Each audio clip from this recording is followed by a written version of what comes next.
Stop right there.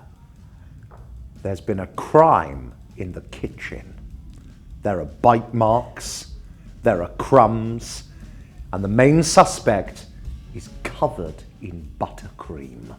Welcome to My Pet Ate My Cake. What fun, and a great excuse to nibble on your own cake. We're going to show you how to make this in 3 easy steps.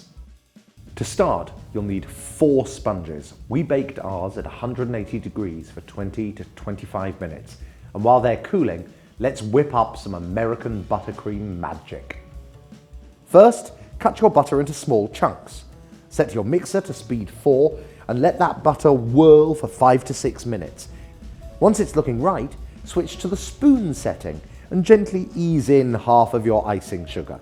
Mix that in softly, then kick it up to speed 4 for just 1 minute to lock it in. Finally, it's time to make this buttercream your own by adding your favourite flavouring.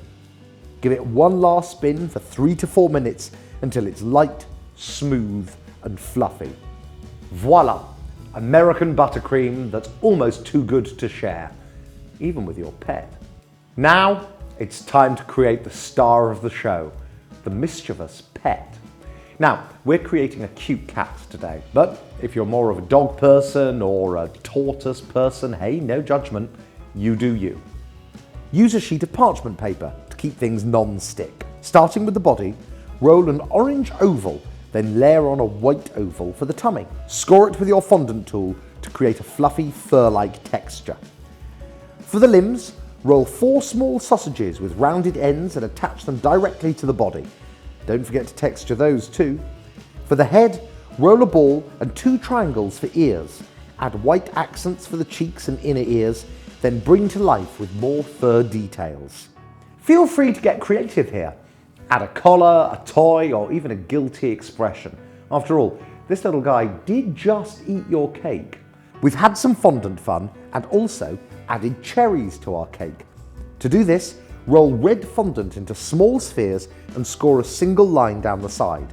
For the stems, roll thin green fondant, pinch the ends and bend them over to form a leaf. Let these firm up before we assemble them later. Remember, this is your masterpiece. Feel free to customize these decorations to make them your own. Final step, let's build this cake. Stack your leveled sponges with a blob of buttercream glue on the board. Make sure those layers are straight. We want a perfectly level tower before we wreck it. Smooth your buttercream over the outside with your palette knife.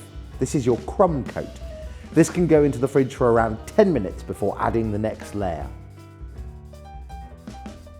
Place your culprit right in the middle of the mess. Maybe they're still digging in, or maybe they've slumped over with a very full sugar belly.